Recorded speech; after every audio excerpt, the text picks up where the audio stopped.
I'm gonna tell my cat off one last time. Were you the one messing with the fucking chair?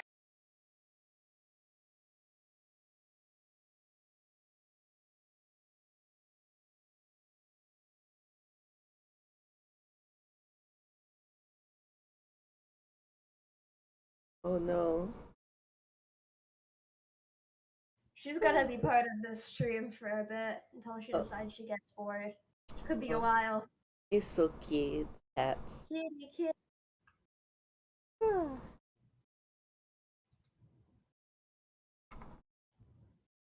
Ta-da! VTuber appear with the power of press minus.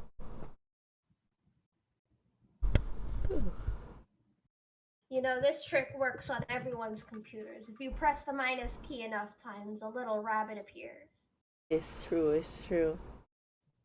So, last time, Dark Crystal, which let me open up the thing. Last time on Dark Crystal, we got introduced to our characters. Found out that Virgin's been accused of treason. Oh no. I still think Gurchin is a silly name. Well, all of these are silly names. Naya's not a silly name. Most of True. these sound normal. Gurchin sounds like a name you'd give to your son if you hate him. No comment. This is my son Gurjin. He has every disease. It sounds like a poor Victorian child. My son Gershon guards the crystal. Please go easy on him. Please pray for my son Gurjin. And then Naya, found out, oh no, something's going on with the crystal, turning the creatures evil. I found out she likes girls. He did the elf version of the accidentally falls on someone and kisses them. Yeah. Uh, so, are you ready to? Oh yeah, and then he went to one of the other Gelfling clans. Unfortunately, can't remember which one. It's been a week, but It's in a field somewhere. in a field. And then we found out, oh, they're having a festival because the Skeksis lords are coming to visit. Yeah, they're taking a census.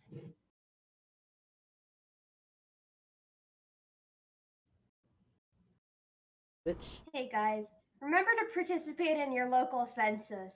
Uh, it helps make sure your community gets the resources they need. I'm not sure what these fucking birds are up to though. I don't trust them. I think they're taking taxes. Oh, fucked up. Ah. Which you want to read first, or should I read You can go first. Okay, let us continue with Shadows of the Dark Crystal. Chapter 9. Naya sat alone on one of the many benches in the square, eating carefully with a prolonged fork that a podling had offered her. She ate slowly, though she wanted for all the world to scarf it down by the handful in her hunger. No one joined her, and that was fine, or so she told herself. He fed small pieces of food to Nietzsche, but he spit them out, finally gliding free of her shoulder and off into the night to find prey more to its taste. For Naya, the spray in food was palatable, though she longed for a sliver of fish or wart beetles.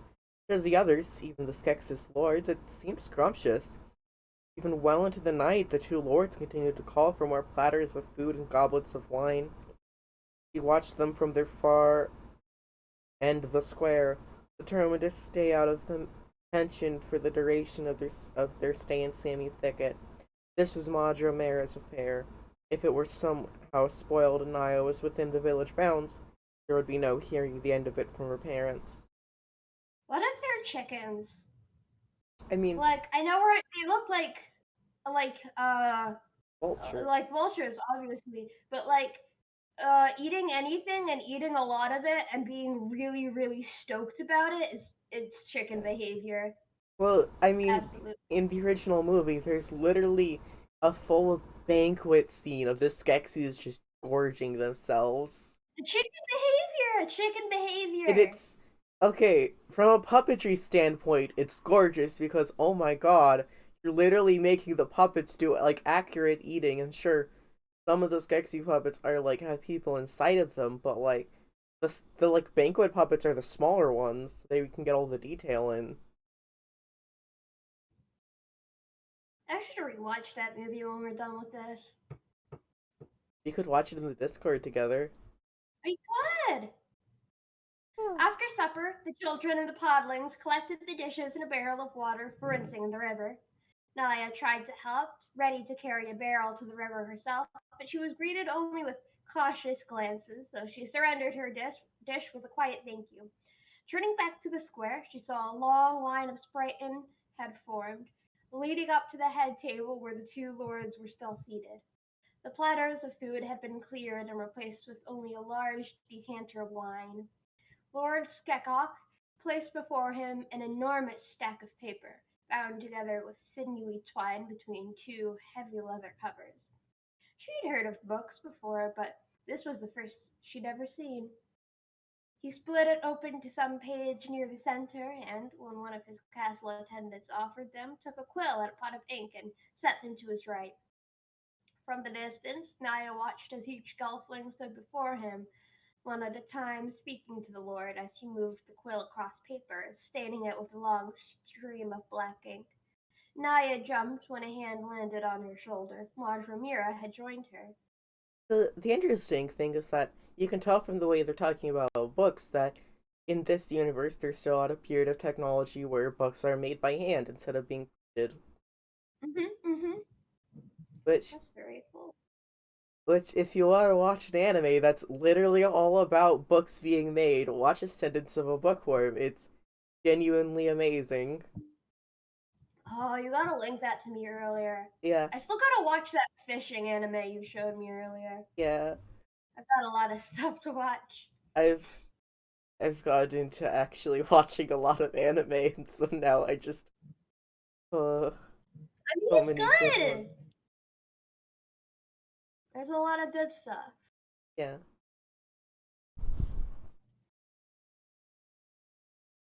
The lords are taking count of all who live in Sammy Thicket, she said. Since you do not live here, my little soggy pet, you need not join the line. Why does he take count? The lords have never taken count in Sog. In fact, I wasn't sure the lords had ever visited Sog, let alone taken count. The question was probably inappropriate, diving into Sprighton's business, but Naya asked that anyways. The Moedra could always refuse to respond. She touched one of Naya's locks absent-mindedly, as if she'd never seen anything like them before. Oh, whoops, I accidentally switched categories trying to move or actually switched things trying to oh no, I accidentally entered clown mode. Uh there back to business as usual. Declowned. He clowned. You know what?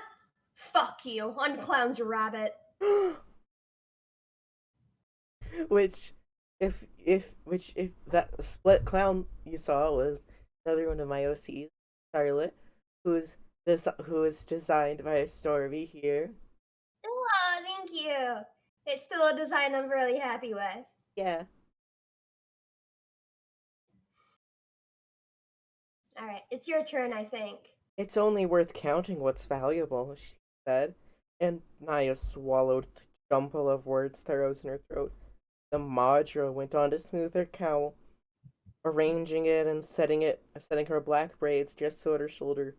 Now listen, dear. I've put up a cot for you in my chamber to sleep the night. It's a bit cool now, but Mimi will get the fire started soon enough. You're welcome to turn in any time, but I thought you might like to know. Hylan always tells us song after sun. In the deepening evening, Naya saw the pointed roof of the dwelling Majramira indicated. Though she wasn't particularly interested in hearing a song, she also wasn't a child, ushered off to bed so early in the evening by her mother. Thank you, Madra, she said. I'll just need to find Nietzsche, then I'll be over. I don't want him to get lost. That you? Madramira asked. When Naya nodded, the Madra sighed but shrugged. Yes, yes, of course. Well, we will see you soon for bedtime. Good night, my soggy dear. Madra Mera took her leave, returning to Lord Skeklak's elbow as he continued his interviews with the Sprighton.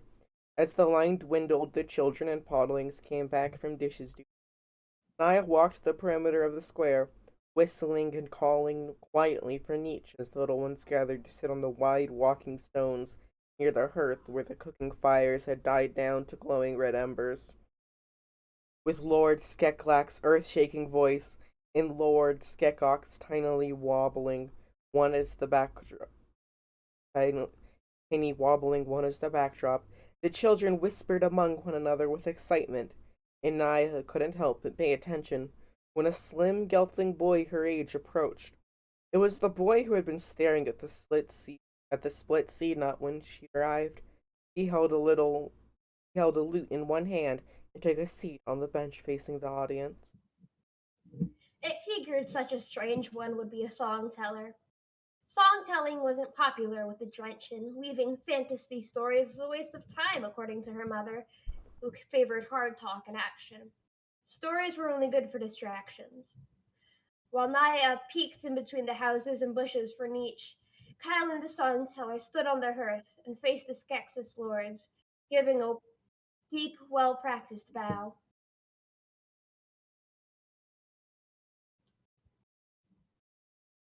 Okay.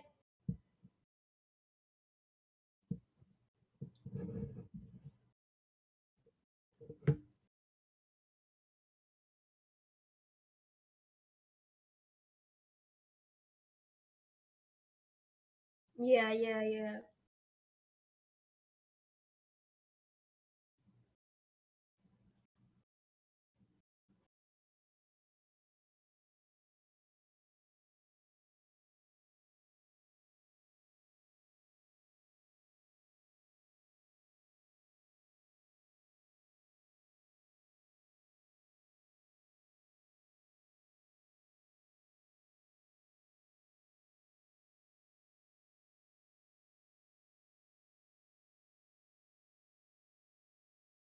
Okay, and unmuted. Sorry, chat. I just had to refill my water real quick.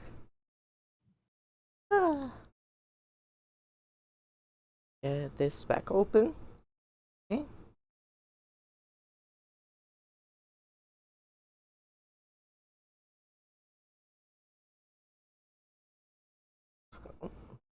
Her mind inevitably wandered to Kylan and his tale. Dara Jen's adventure took place all at. Wait, I accidentally skipped 2 pages by accident.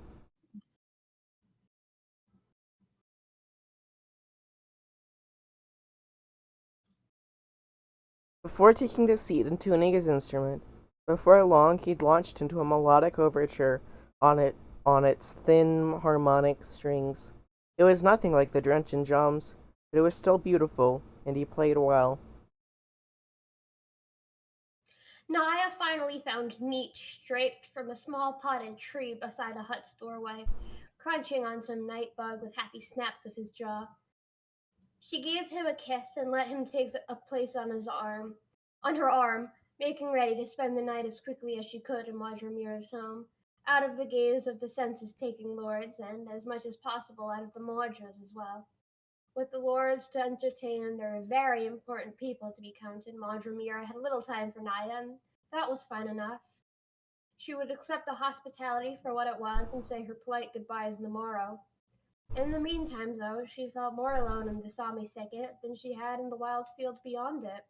Well, it's to be expected, she thought. They are Sprighton, not Drenchen. Their mantra was very different indeed. Of course, their clan was as well. From the hearth, along with the melody on the stringed instrument, Kylan began to sing. Let me tell you a tale of Jarajen who flew Thra once over and back again, met a four-armed monster with half a heart, Jarajen and the hunter, and the leap in the dark. Naya paused to listen. The words sounded peculiar coming from his otherwise gentle voice. The awkwardness that had guarded him before when he'd spoken to him at first had vanished, and now when he spoke, his tone was alive with energy and confidence. Even the Skeksis lords turned their head. Lord Skekok tilting his beak until it was pointed almost straight at the shining sisters in the night sky. Now the great sun is waning as the rose one takes chase, throws winter nigh it as it drifts us through space. Night's long and chilly, the day is short and shy, the brothers scarce a seen, all three in the sky. Now traveling by through, ugh. Now traveling by foot through the dark wood alone, making way through the bramble to Stonewood, his home. For their footsteps fell firmly as he passed through the through the fen. Lightning-born Gelfling hero, our brave Jarajen. Now Jerajen by the Skeksis was truly adored, and this eve he was laden with gifts from the lords. Thanks for telling them tales of his travels abroad, from Har to the north, all the way south to Sog. Now the three this, oh, Now the three sisters rising, two bold and one meek, light the way for our hero as he reaches Black Creek. But the cold wind dies still, and he hears in the other, or in. Sorry, I have the book open on my phone, but I have a crack on my phone. Oh no! Do you want me to take this Yeah, last bit? it's But like the cold wind? it's like Yeah, right on the text. it's very small too. But the cold wind dies still, and he hears in the dim monstrous breath heavy through, pointy toothed grin. Now Jiragen, yeah, he turns and peers through the dark to see writhing black shadows and tangled tree bark. And out of the night hover two burning eyes, the wicked horned masks that's the hunter's disguise. Now the hunter he laughs with a hook-beaked smile, picking his teeth with a bone all the while. He stops closer and closer, starts shine on his face. Darajen crouches ready now. The hunter gives chase. Now through the dark wood, Jirajenia takes flight. 'Twas not in his plans to be dinner tonight, and the hunter's sharp maw snapping close at his heel, snatching with claws bent to make him his meal. Now the high hills of dark wood they fly. Darajen thinking fast up an incline he'll climb. Now his toes at the edge of the cliff into black, seeing nothing below him, pant, panting back. Now the hunter waits behind him. Jarajan, he looks before him, not knowing what lies below him. He looks to the stars above him. Now holding his breath, Jarajan drops his pack, and slowly before the dark hunter attacks, he handfuls of treasure and gifts from the lords, flings over his shoulder and into the gorge. Now his bag has run empty, and the hunter comes forth. Jarajan, his ears straining, now prays for his worth. Eyes closing, mouth smiling. I've heard you, he breathes. Now jumping outward into free fall he leaps. Splash! Up ahead now above him, the hunter cries, "No!" Jarajan, yes, he cheers up from down below, drifting down the safe landing for which he'd prayed, where he'd heard treasure falling on calm river waves. Naya hadn't realized she'd been holding her breath. She exhaled slowly and drew another one in. The song was over, and the gelflings and podlings alike threw their hands in the air for the triumphant Jarajan. Even the Skeksis lords had listened with keen interest, their counting finished. Lord Skeklak had his big, meaty hands steepled on the table before him, exchanging glances with Lord Skekok and finally giving a low, guttural chuckle. So basically, to summarize, that was effectively the Gelfling version of actual cannibal Shia LaBeouf. Hello? What? Have you never heard the song Actual Cannibal Shia LaBeouf? I have heard the actual cannibal Shia LaBeouf. I that was formative in my younger years, Yeah. and yeah, it makes sense. That tracks. Kylan turned and gave another flourishing bow to the head table where Madra Mara stood with the lords. then gave a littler bow to his audience of children and poglings. He handed his lute to one of the youngsters to play with until the children were, one by one, called home by their parents, with as sharp an eye and ear as they had listened to Kyla's story. The lords at the table watched the children disappear in singlets and doublets, ready to be tucked in by their parents within their warm and cozy huts. When the square was very clear, with only Kylan and the single hearth keeper's dark silhouettes against the nighttime fire, Kylan packed his lute on his back and approached the head table. We counted this one, Lord Skekok said, leaning towards his fellow as Kylan stood before them with another formal bow. Thank you for your ear. I'm honored that, Kylan said. Some of his confidence had escaped, but Naya couldn't blame him. Even her own courage suffered some withering in the presence of the Skeksis lords, even if she wasn't the one standing before him. With the mother With the mo- family, yes, Lord Skeklak said, as if Kylan hadn't spoken at all. Just two in his old house. Yes, my lords. My parents were taken by the hunter when I was young. Ooh. Audra standing near the end of the table, stiffened and grabbed the sleeves of her cloak, quickly shuffling forward to take Kylan's shoulders in her hands and begin escorting him away from the gaze of the Skeksis lords. Lord Skekok held up a hand, the ruffles at the end of his sleeve flaring like webbed quills. He leaned forward to the tip of his needly nose nearly touched Kylan's. Naya felt her whole body tense, imagining herself in Kylan's place. This hunter from Song. The scroll keeper said. I don't think he's a skull keeper. A myth, some story made by Gelfling. It's not a myth, Kylan said, but Madra laughed nervously and clutched his shoulders tightly. A story, yes, she added, to teach the children not to leave their home after the three brothers have gone to bed. You know, they listen to the song tellers more often than they do their parents.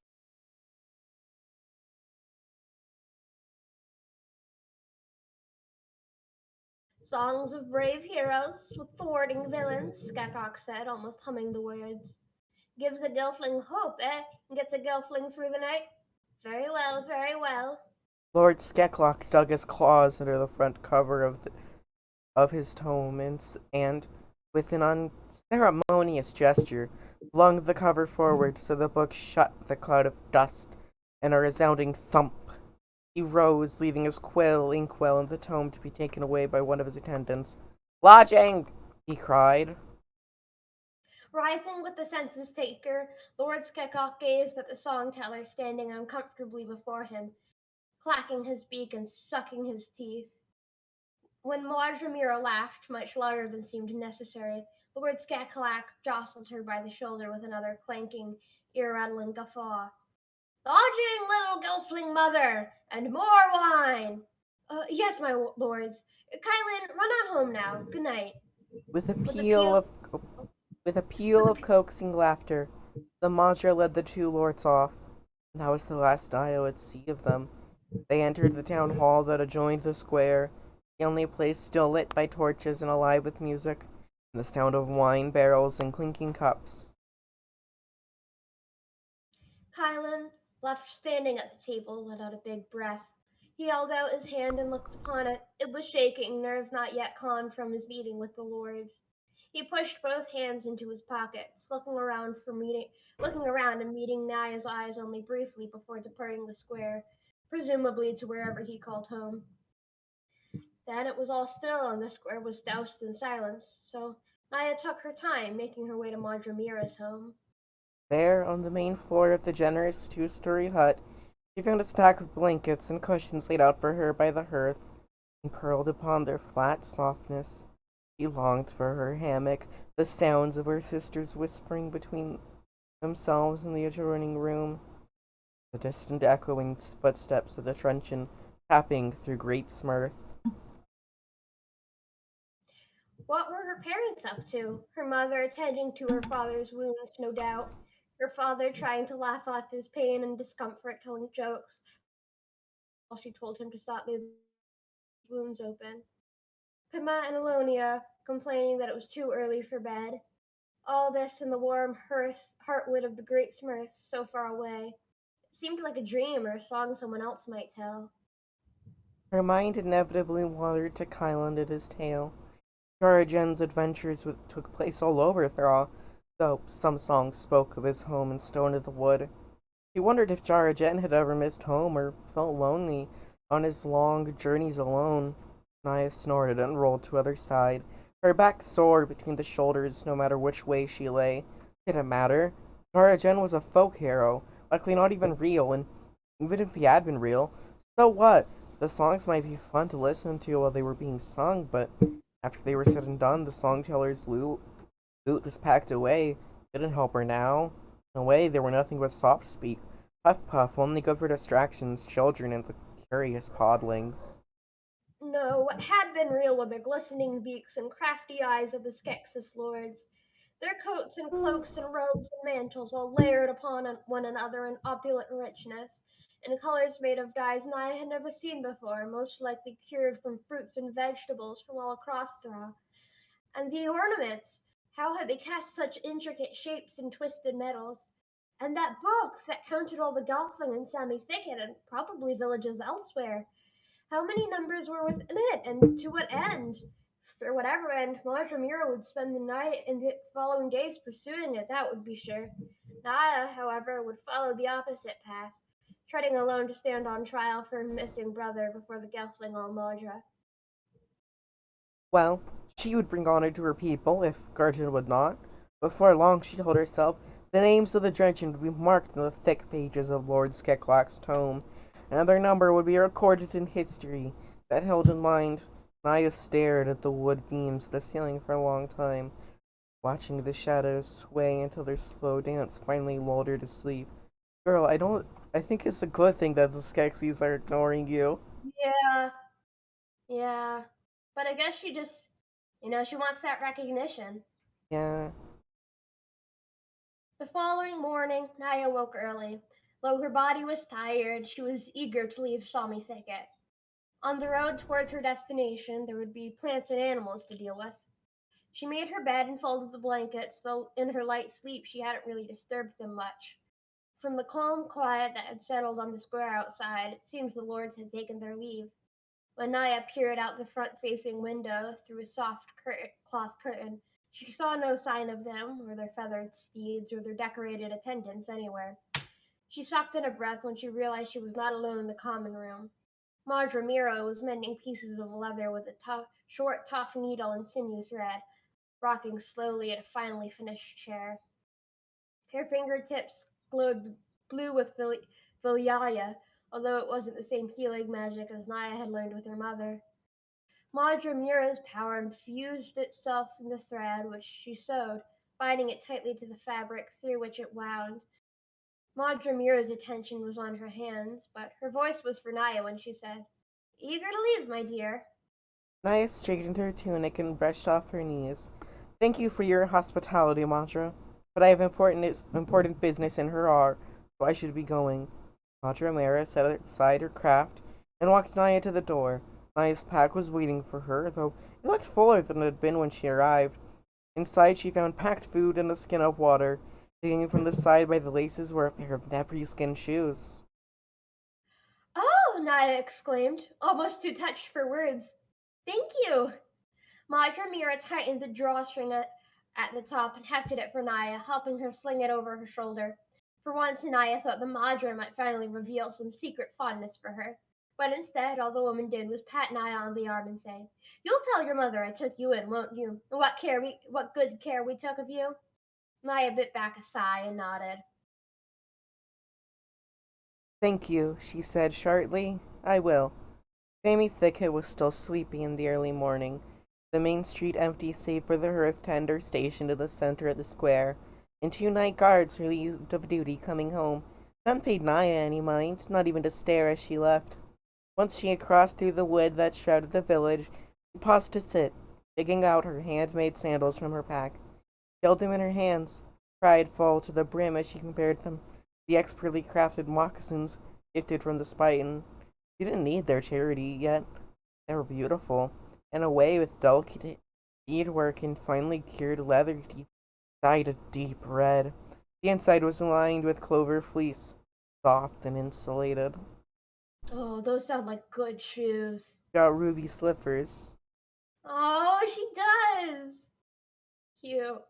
I also think I've been thinking about it a bit, and I guess it makes sense that the Drenchen don't really wear shoes because if they're on the ground, they're in a swamp. Shoes are only gonna get stuck, and they spend most of their time in trees, and you need your your toesies out for that to get better grip. So I think it's a cool world building detail. Yeah. It's fun. Swallowing her pride, she slipped the new shoes on, pulling the laces taut so the shoes fit snugly. The toes and heel were open, and she imagined she could climb in them. Feats impossible in her clunky sandals. Reluctantly, without room in her pack, she left her old sandals on the side of the road behind her. There was no point in holding on to two pairs when she only needed one. The dirt path cut through the grassland, something she hadn't been able to spot from the long route she'd been taking from Sog. The path had mostly footprints in a sandy wake, though here and there were long ruts made by wheels of wagons and carts. Once again Naya heard the voices of podlings in their podling tongue, working in the grass and digging up tubers, tossing them into the carts, singing and laughing. The prairie was maintained by them, it seemed. The grass was shorter here, less wild, the flowers growing in rows.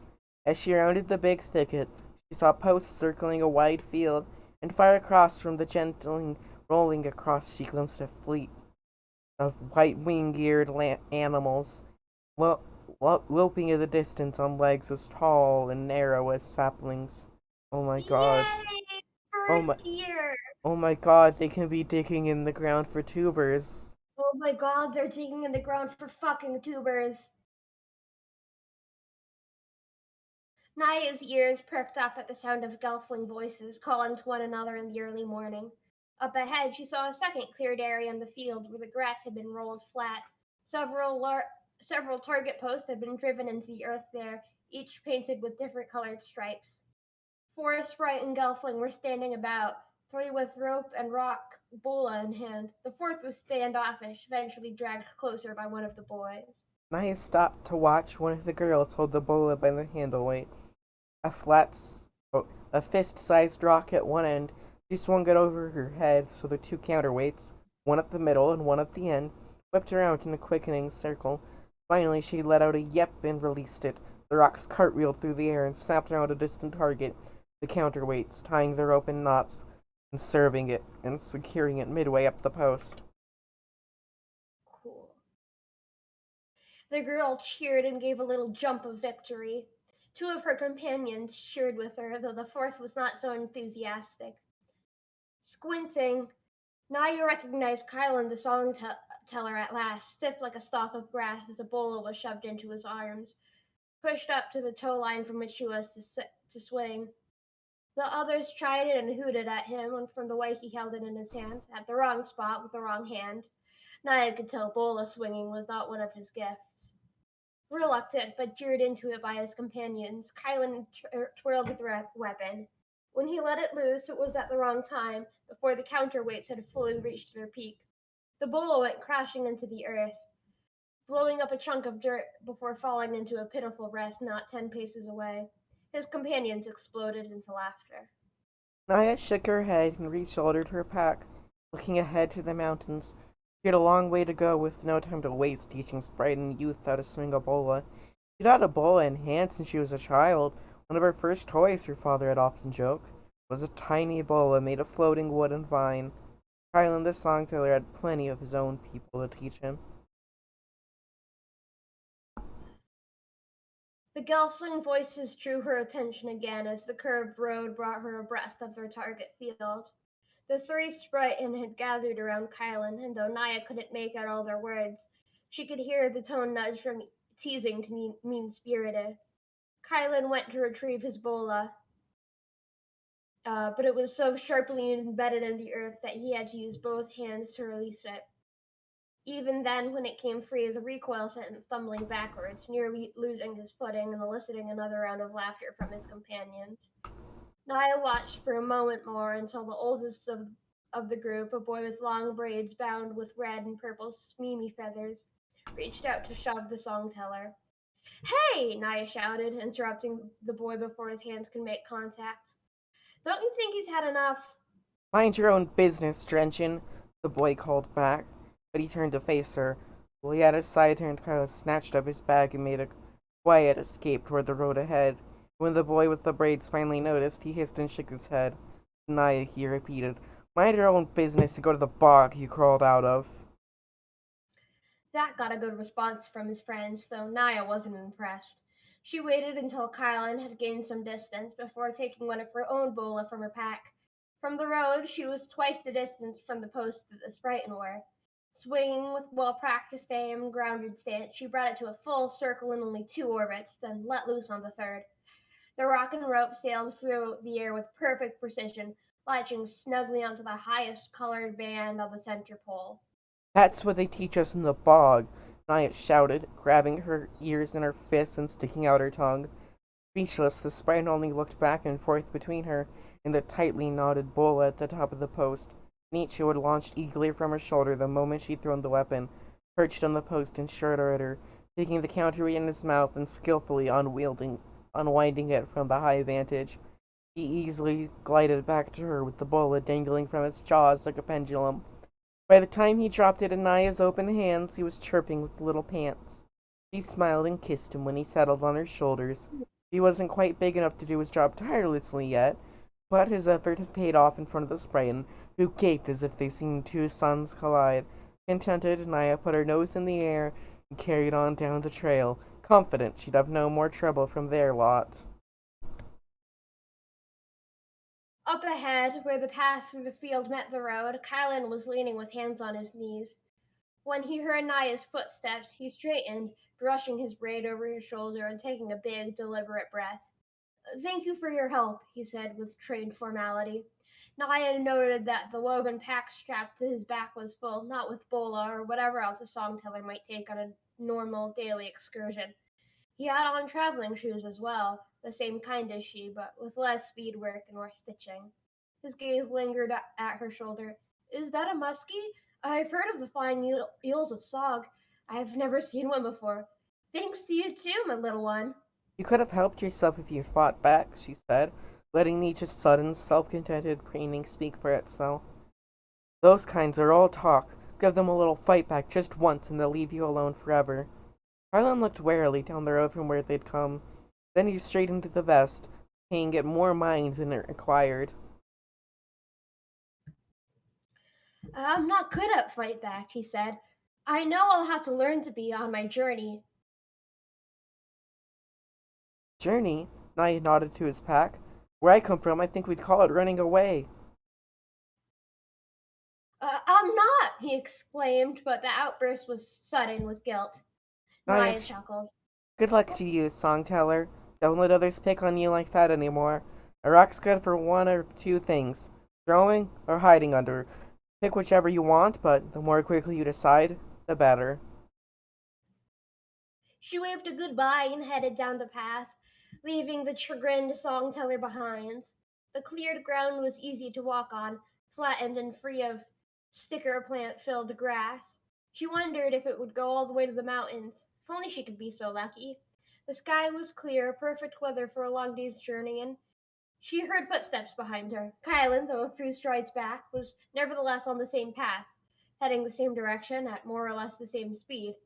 They walked at a constant distance for some time until his eyes on her shoulders became so distracting enough that she slowed her pace enough for him to walk side by side. He smiled, and she didn't smile back, unsure whether she wanted to become attached to this song teller on a journey like the one she was on. Where you headed then? Kylan asked. Hurrah! At the coast of the Silver Sea, she replied, hoping he'd take it as a warning, she added. It's a long way through the wilderness. Ah, Kylan said. What was that wet slap? That was me accidentally dropping my water bottle on my keyboard. Oh, okay, that makes sense. Ah, Kylan said. North toward the misty peaks, through the darkened woods we creep, along the blackened river deep, if I remember right. Going to the wood is along the way, isn't it? That's where I'm going. Naya shrugged in agreement. She knew from her dream fast with Tavra that Stone in the Wood was the halfway point between Sog and Harar. Do you mind if I joined you? The question was so polite that Naya very nearly agreed on principle, but imagined any numbers of dangers they might encounter on her way. In her mind, each scenario was made more dangerous when she pictured protecting a sprite and songteller couldn't throw a bola to save his life. Well, I'm not sure, she began. She tasted soft talk forming on her tongue, and before the flavor could overwhelm her, she stopped and turned so they were facing each other. It wasn't fair to either of them, really, and knew better than inevitable. Listen, Songteller, I need to reach Gerard as soon as possible with a message for the Almadra. I don't know how long it'll take me, but I don't have time to waste. He held up his hands. You won't have to take care of me. I promise. You can't even throw a bola. Again, his ears folded and he curled his lips in. A flash of guilt bit her cheeks, but he stood her ground. It was the truth, anyway. Maybe not, but I can be useful in other ways, he said. At the very least, I promise I won't slow you down. I may not be good at hunting, but I'm a good cook and I tell a good song. Songs won't help on the journey I had said. Although it was true, her belly rumbled a little as if whispering to her in protest. Kylan caught a bit of the hesitation and insisted. I can record our journey in exchange for your protection from Ruffna and Fizzgigs.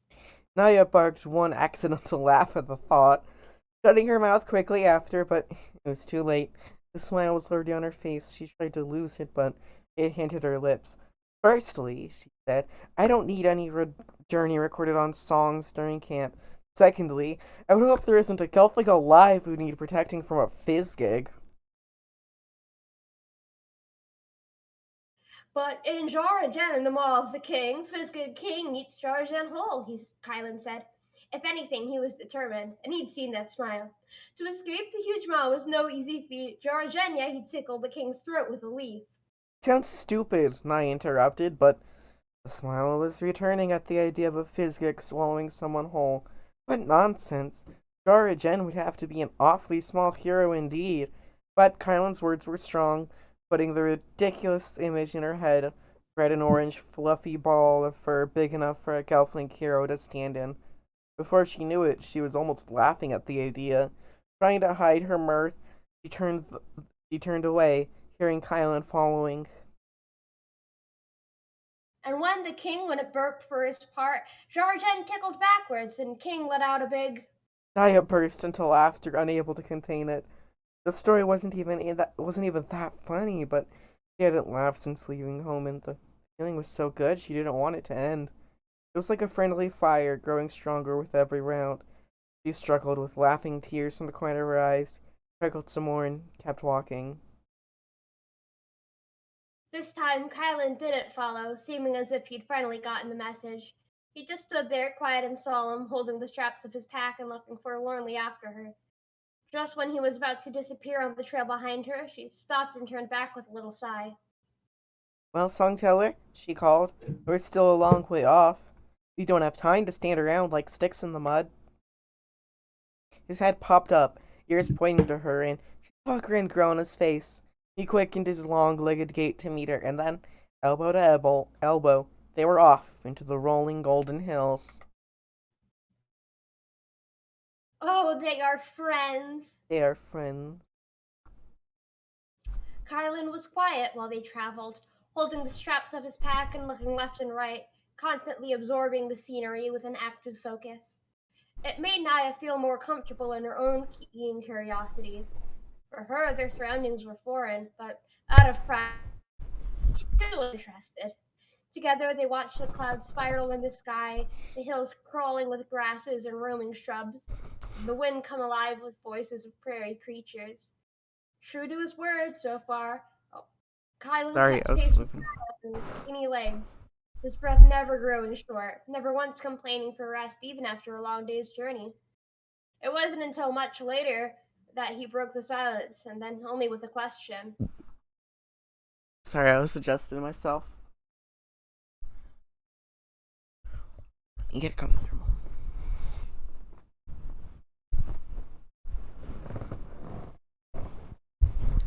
Okay.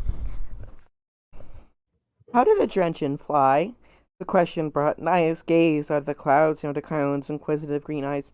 What do you mean? With wings, like all Gelfling.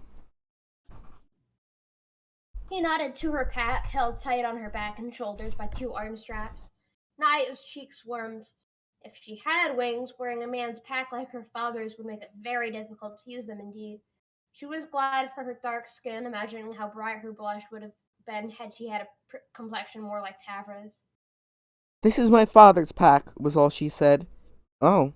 She half expected him to pursue the topic, but instead he simply asked, Your mother is Drenchen Marjorie Licid, the Bluestone healer?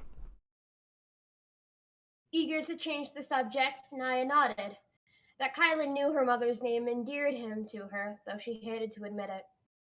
Yes, I'm the oldest of her daughters. So So, when your mother oh, you do it. so when your mother retires, you would become the Madra? Yeah, Naya said, wondering what he was getting at. That's how it works. Doesn't that scare you? My cursor, I guess when I was adjusting myself, the cursor moved off of the thing, so it wouldn't let me do the button. There we go. Okay. Here we go.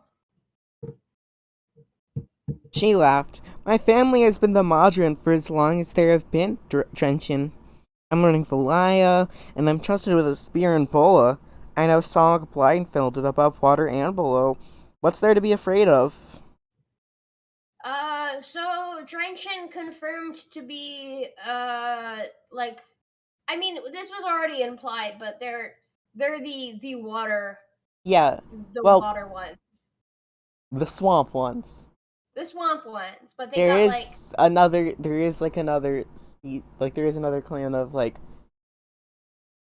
seafaring gelfling that are also amphibian. But yeah, they got I think, gills. yeah, they got like gills and they've got the fin like. It was interesting. I was wondering like how much of time that they spend underwater, but if she knows, the entire swamp from below water, then clearly it's like a good amount. Yeah, that's what I like about the gelfling is that like they're not afraid to like make them like have like animal attributes. They're not like full on elves. Yeah, yeah, it's fun. It's a fun combination. Yeah, there are plenty of. Wait, did you Kylan read? shrugged. Oh, Yeah, I was just trying to remember if you read it yet. Madra Mira often laments the matriarch's burden. She struggles to maintain order in the Sami thicket and the other nearby Sprighton villages. I wonder if it's not so difficult in Sog. It wouldn't be such a trouble. There are plenty of troubles. When I was young, I didn't understand, but in my training, I'm learning. Being Madra is a responsibility and a blessing. I always wished I had been able to explore Thra, see the Silver Sea, Caves of Grant, but Naya trailed off when she realized what she was saying. Kylan was thinking the same thing, nothing but a smile on his thin lips. She snorted and waved the idea away, changing the subject yet again, taking her turn asking questions. have you traveled beyond the Sprighten Lands before, Kylan the song teller? Kylan shook his hands and pointed up, or shook his head and pointed up ahead on the horizon between them and the mountains was a growing dark line that Naya took to be a huge expanse of wood. No farther than where the wood begins, he said. The trail till then runs easy, but the dark wood. Tavra's warning about the dark wood tickled the back of Naya's mind, and Kylan's nervous, unending statement did nothing to calm her worries. It didn't matter, though. All they had to do was skirt the wood as much as possible. If it were too dangerous a route, Tavra would have said so. Isn't there a way to the Black River without going through the woods? Yes, there's a trail that leads above it through the highlands, Khan said, and it's just a forest after all, but I always think of the songs. Tarajan and the Hunter? Aren't those just songs? I've never heard of the Hunter before I left Song, but everyone's heard of Tarajan. The song's scary truth, he replied. Jarajan was a real hero, and the hunter is a real villain. Naya remembered what Kylan said to the Skeksis lords about the hunter and his parents. So, you've seen him? She asked quietly. The hunter? He clenched his hands into fists. Yes, he said. No one will believe me. Everyone thinks it's just a tale to frighten children. Mara Madra Mara thinks my parents were taken by a hungry forest creature while they were in the dark wood, or that they fell in the Black River and were swept away. She thinks I imagined it, the four-armed shadow with the bone mask, but I know what I saw. Even after we dream-fasted, she doesn't believe in only darkness in my memories. I'm so sorry, Naya breathed. She imagined herself in Kylan's place, how alone it would feel to have lost her loved ones and then have no one believe.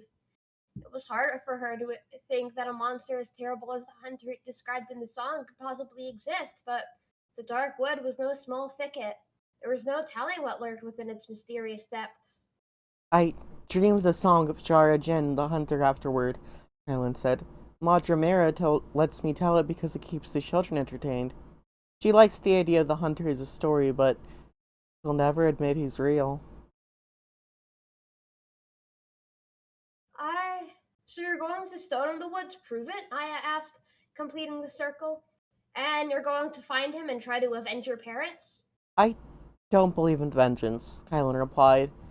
He looked up, but I don't want what happened to my parents to happen to anyone else. I don't know what I'll do when I reach Stone in the Wood, but someday I'd like to find the hunter and stop him. Naya smirked. You'll have to learn to throw a bola if you ever want to do that. Or find a big enough one to hide under. Kylan Kylan, didn't. Oh, you take it.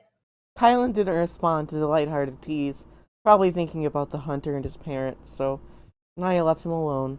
She hadn't given the hunter much thought, but now, did she believe Kylan after what he told her?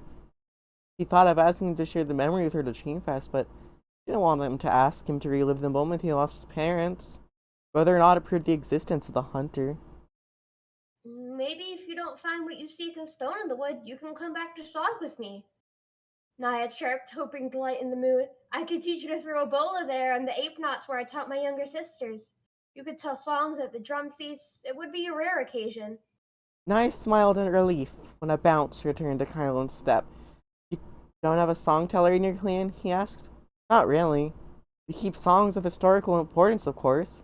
Isabi Nara's first steps into Sog, the foundings of the Great Smurf, that sort of thing, but we don't waste time and breathe with fanciful stories every night round the hearth. I see, Kylan said. Ah, Masabi Nira is the Madra of the Deep, is she not? Bluestone Gelfling born in the sea with lungs as well as gills to breathe. You've heard of her? Some of that clan pride crept into Naya's voice. Whether she liked it or not, Kylan nodded, and a big smile warmed his face now that he'd gotten even a little excitement out of his otherwise quiet companion. Of course, the first Drenchen the inventor of healing Vilaya. Oh, you must tell me the songs you know. I'd love to hear them. I'll sing them at the hearth. This time, Kylan was the one who let his sentence wither. He glanced over his shoulder back down the path, though the sprite in town was long behind them. You can still go back, Naya said. No one will even notice you left if you turn back now. She stopped when he did, wondering if their companionship would end so quickly after it had begun. If he went back now, maybe she would miss him. No, that was silly. She'd hardly even gotten to know him. But it didn't matter either way. Kylan shook his head and turned towards the Nert with a stern grunt of decision, walking ahead. Naya followed him, and that was the last either of them said on the matter. The mountains seemed just as far off as ever. Even by the time the sky darkened, Naya wondered if they were only an illusion. They made camp in the lee of a boulder, shedding their heavy packs. Kylan made a fire, quickly at that, and Naya took out a couple bola and her knife.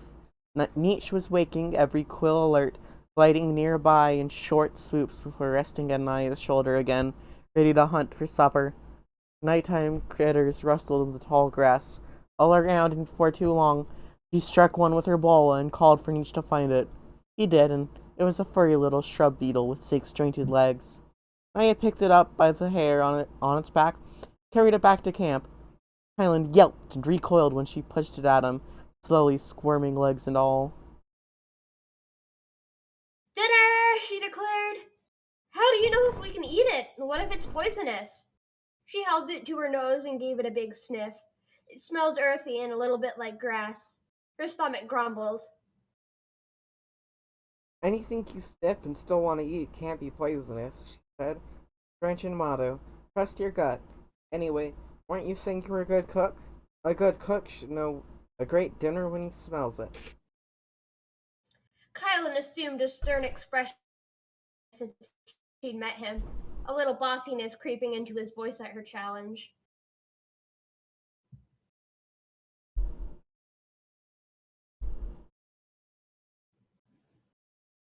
There we go.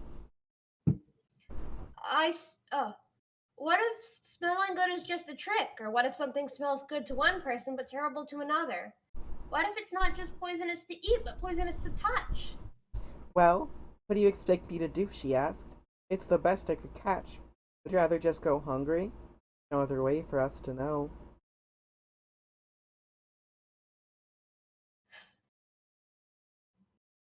He held up a finger and the fire glinted in his eye.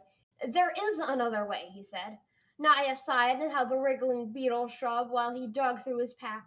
From its bulk, she thought it to be full of traveling gear or rations, but now she saw it was mostly papers and papyrus scrolls and books. Kylan withdrew one of the folios and paged through it, carefully turning the sheet of thick paper with 2 fingers. Ah, here. It says this is a burrowing noggy. It's safe to eat if we shuck off the outer shell. Often prepared roasted and seasoned with herbs. That's what I said. Safe to eat. Gut doesn't lie.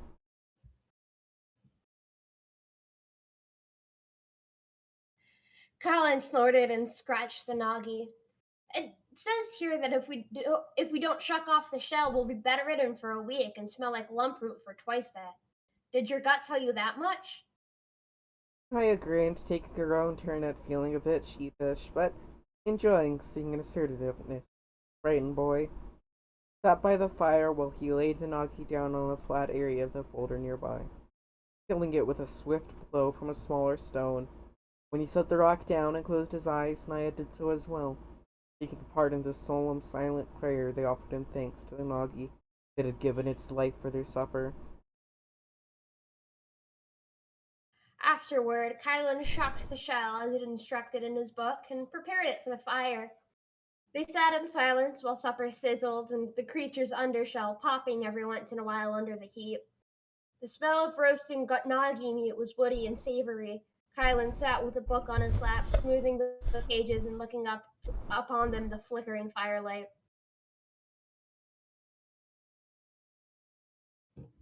How did you learn to read? Naya asked, impressed. I learned from Madramira, so I could read all the tales of Jara Jen, he said. Our tribe doesn't have a dream etcher, and since I'm no good at anything else, she thought maybe I could take that place. I suppose her efforts are wasted now that I've left. You know writing, Phalia? Naya grasped. Reading was one thing, but dream etching? Words that stay? In answer, Kylan spread his hands above the book, and where the picture of the Nagi was already etched alongside rolls of swirling, intricate markings, Naya sidled closer to watch. Madra Mera is stern and often cranky, but she is a dream etcher, and she taught me after my parents died. Even when I tried her patience, I practiced whenever I can. He stretched his slender fingers and held them over the book, focusing. His hands and dots lit the air in his path as fingers drew. The shapes he drew settled into the pages, smoldering into deep lines of charcoal black. The enchanted shapes flowed from his fingers like music from his lute, all intertwined in long lines across the pages. It was like an intricate tapestry and so mysterious, where Naya could tell the shapes were not only beautiful, but meaningful. When Kylan was done, he pointed to a string of intricate swirls and loops, straight lines and dots. I wrote about the Nagi, where we found it and how we prepared it. That way, if someone else reads it later, they'll have our experience to learn from as well. And that's your name, Naya. He pointed to a special shape among all the others. Naya tried to memorize it, the shape of her name, right there for anyone to see, long after she'd gone. Traced over the drawn words with her eyes, afraid to touch lest she smudge them. What'd you write about me? I wrote your words, he said. Always trust the Drench's gut. Then he winked and Naya laughed. None of our people have mastered dream etching, Valaya, she said. Long ago, our elders did. They left behind some tablets and some old things written in Smurf souls, but you only remember the meaning. The Drenchen are known for their words and feats of strength, Kylan said. He looked upon the etching. I suppose the Sprighten are known for their spears and bola, but if I could choose, I would like to be known for this. I get the feeling you will be, Naya said. She smiled and, in turn, caught a smile out of her companion. From the mouth-watering aroma, she could tell their dinner was done. Pulled the skewer from the fire. She handed one to Kylan, and when he sniffed it, his stomach gave a loud growl that made them both giggle. You're trusting my gut, he said, and took a bite. She grinned and picked a twig from the ground and poked the fire with it, letting loose a plop and a flurry of twinkling sparks. Content with bellies full,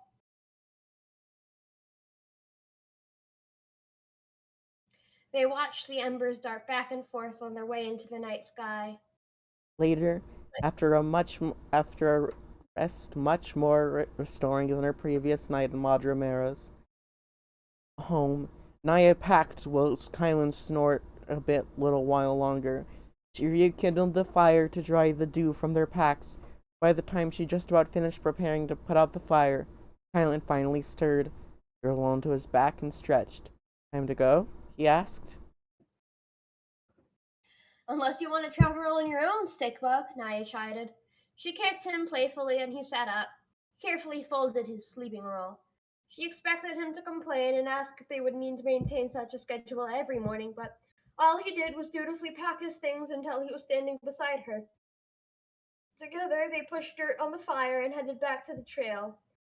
At first, it was quiet, and Naya reveled in it, watching the rose sun join the great sun on the horizon, adding its pink hue to the palette of the cloudless sky. The air was full of flittering bugs and territorial calls of flyers and crawlers. Kylan walked off the path, meandering behind to the left, behind to the right, carrying a twig in hand and poking at the grass and the occasional shrub or animal.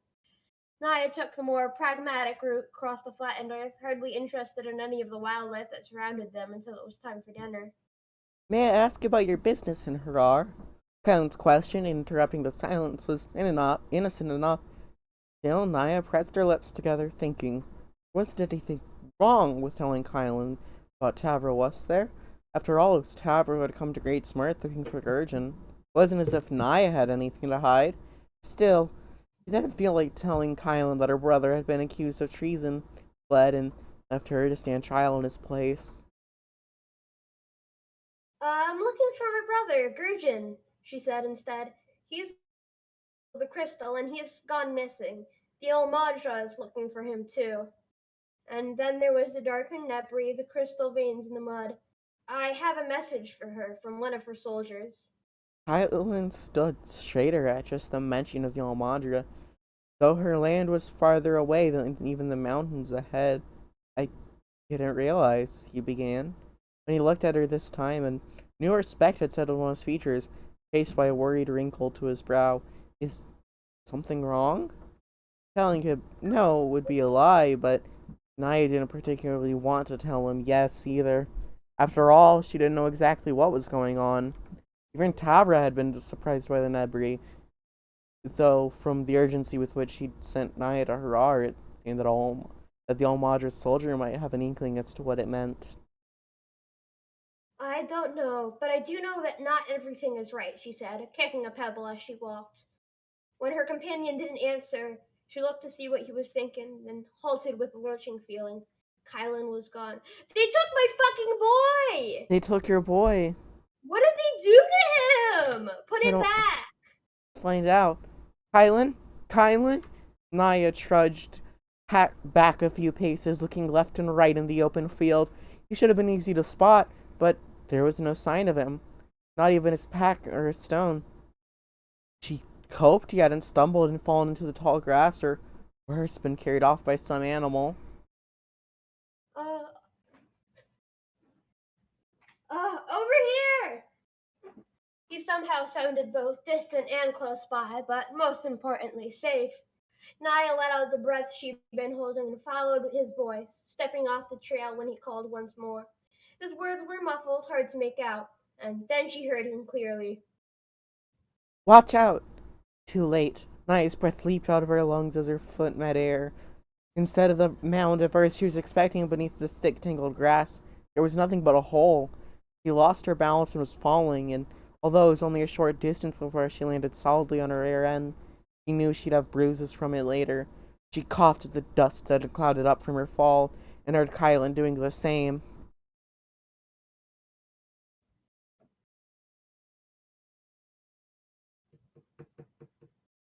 I told you to watch out, he said. Naya waved the last bits of dust haze away, standing. She had landed, almost on top of Kylan, in a dugout cavern. Roots lined the walls, and the smell of soil and vegetation was thick in the air, but from the makeshift shelves and wicker furniture that lay in neglect, it was clear the burrow had been someone's home. Up above, the hole they'd fallen through let the remaining daylight from outside. Naya glanced at Kylan as he rose, rubbing his backside. He seemed fine, though the dry red dirt that had now coated his tunic and hair gave him the appearance of a unimoth that had just come out of its cocoon. She expected him to sprout antennae at any moment. Who lived here? She wandered around, touching the wall nearest and then crouching it to inspect a little wooden rocking chair. The seat was much too small for an adult gelfling, but a child would have used it, or, she snorted, one of the little podlings. The wicker was dry and cracked, overgrown with a pretty turquoise plant. From the color and shape of the leaves, it seemed the same sprawling flora covered almost every surface of the little room. From the walls to the ceiling, it was quiet and gentle, with delicate white flowers and coils like tendrils dangling like curled ribbon. Looks like podlings, Kylan said. Yes, I see. This is one of their gardening scoops. But it's so old and dusty. I wonder where they went. And left all their things, Naya added. She moved through the room, poking and prodding at the shelves filled with decorative stones caked in dust, carved wooden talismans and clay pots whose contents had long since dried and been eaten by crawlies. A doorway, half covered with a brittle woven curtain, was dug into the room of the far wall. Naya pulled the curtain back and peered down a dark hallway, blanketed ceiling to floor with teal leaves and twinkling pearlesque blossoms. Though the flowers gave off some light, the tunnel was otherwise drenched in shadow. He grinned. Let's see where it goes. Kylan hadn't moved far from where he'd landed, still brushing dirt from his front and patting it out of his braids. He'd followed her gesture with a little curiosity, but his feet didn't move. She realized as he stared into the blackness down the tunnel that he was afraid. Before she teased him about it, she remembered the fate of his parents. Perhaps the fear of the dark wasn't so silly after all. You stay here and find a way out then, he said. I'll be back soon. He didn't want her to go, but he didn't protest. He nodded nervously and said, careful. With no openings to the world above, the tunnel began dark and grew darker still as Naya followed it away from Kylan in the main chamber. The ceiling was low and rounded at a height for creatures of smaller stature, and Naya had to creep with bent legs to keep from bumping her head along the top of the corridor. She trailed a hand across the overgrown wall to keep her bearings, feeling the soft, spongy tendrils and leaves of life that had taken roots into the cavern's abandoned insides. The leaves and coils shivered as she passed, crowding around her fingers to take in her scent, kissing her knuckles and fingertips. Tilting her head, she looked closer at the surface of the wall. Beneath the overgrowth was a faint light, and she parted the tangles of the plant to look closer. It was dirt and rock beneath the lacy roots, but there was certainly something. She dug with her fingers, pulling at the dry soil and old clay until a crumbling handful fell away. What she saw beneath sent an icy lance through her. A bright mineral shimmered deep in the darkness of the earth. Something ugh, something crackling, glimmering, dark, violet. Crystal veins. They're spreading. Naya, help! She shook off the fear-struck numbness, sprinting down the hall to find Kylan facing the wall, one hand pressed over his mouth. At first, she saw nothing but the sound of digging and the sounds of scratching and digging. The leaves of the plant that covered the burrow shivered, and then sand and small pebbles trickled down the wall. Naya could feel a growing tremble under her feet. Something was making its way through the earth, and it was big. The cavern steadily filled with a familiar, disturbing sensation, as if the song of Thra was being drowned out by something darker, more chaotic. It was the same she had felt in the swamp, standing in the shadow of the dark and Nebri. It's the hunter, Kylan whispered, grabbing her arm in terror. He's here. He took the podlings. Now he's come to take us. A brief imagined vision of the wall falling all around them to reveal the bone-masked monster from Kylan's songs sent a shock of panic through Naya's body, but she stayed calm for her companion's sake. It's going to be all right, she said, but only if we can get out of here soon. Can you fly us out quickly? Naya swung her pack down and knelt, searching feverishly for the length of rope she'd packed. It was buried between food and bola, and there, it was tangled, and as she struggled to straighten it, the grating, deafening sound spread to all their surroundings. She yanked out spans of rope, but before she could straighten more than her height's length, the wall cracked, then buckled, then crumbled. The earth fell away, and the huge, rocky chunks to reveal a black-furred monster twice as tall as Naya and many times bigger around. Though it was a predator, its enormous claws made that clear enough. Naya felt the heavy weight of panic drop from her chest. It was not the hunter. A Ruffnaw? Kylan squeaked, naming a beast Naya had never seen before. They froze instinctively as the monster halted, disoriented in the open air of the pawing burrow. It had thick, oily fur coated in dirt and mud, and its eyeless face was spiked with hundreds of long whiskers. At the end of its pointed nose was a red-ringed cluster of nostrils that flared when it took in the open air, flashing a warning crimson. The color was a Certified sign. mole moment! I know, we got a giant mole. The the color was a sign of danger, and so were the huge hooked claws that made up the creature's front paws.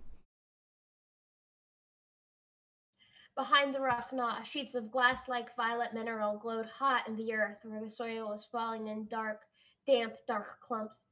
Naya reached out and grabbed Kylan's hand, dream fasting to avoid making any noise. He accepted her link with a rush of warmth. It's darkened, she whispered into his mind, sweeping aside his other thoughts and fears and memories in order to focus on simply communicating. It's been enraged by the crystal and the earth. Can't expect it to behave normally. Kylan swallowed and his hand shook in hers, but his chin dipped in a little nod of bravery.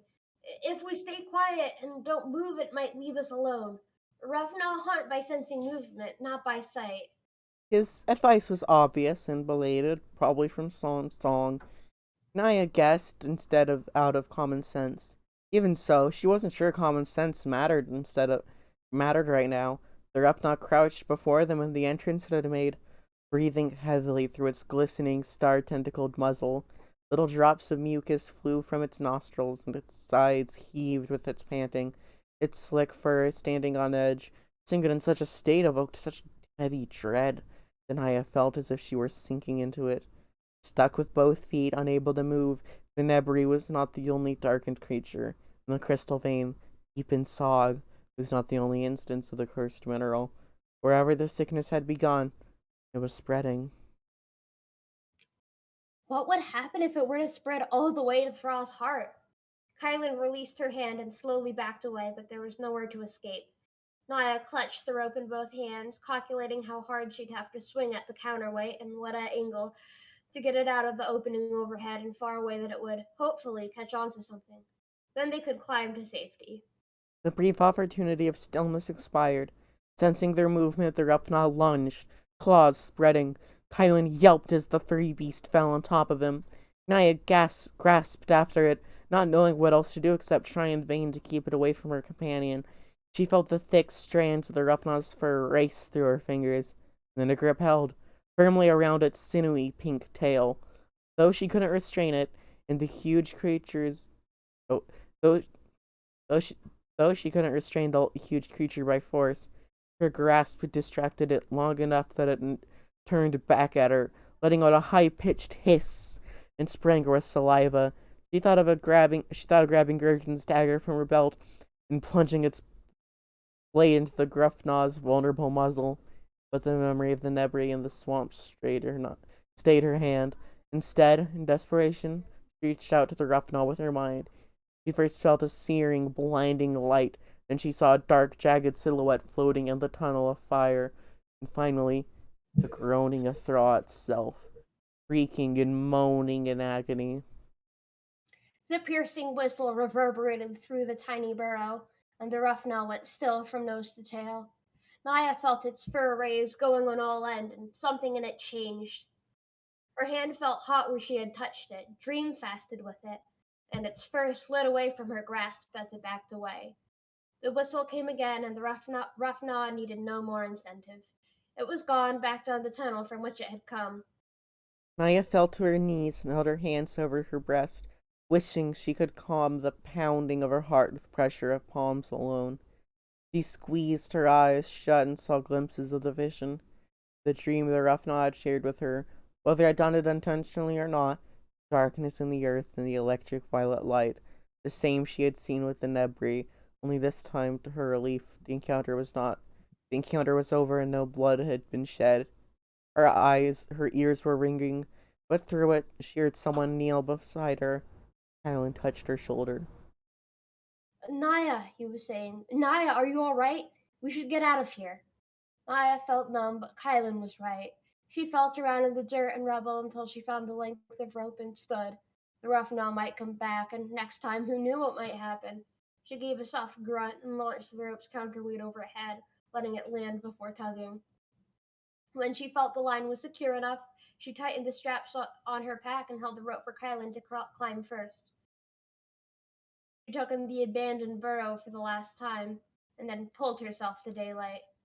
They sat in the grass to catch their breaths and put themselves back in order. Naya wound the rope around her elbow and thumb to still the shaking in her body. What happened?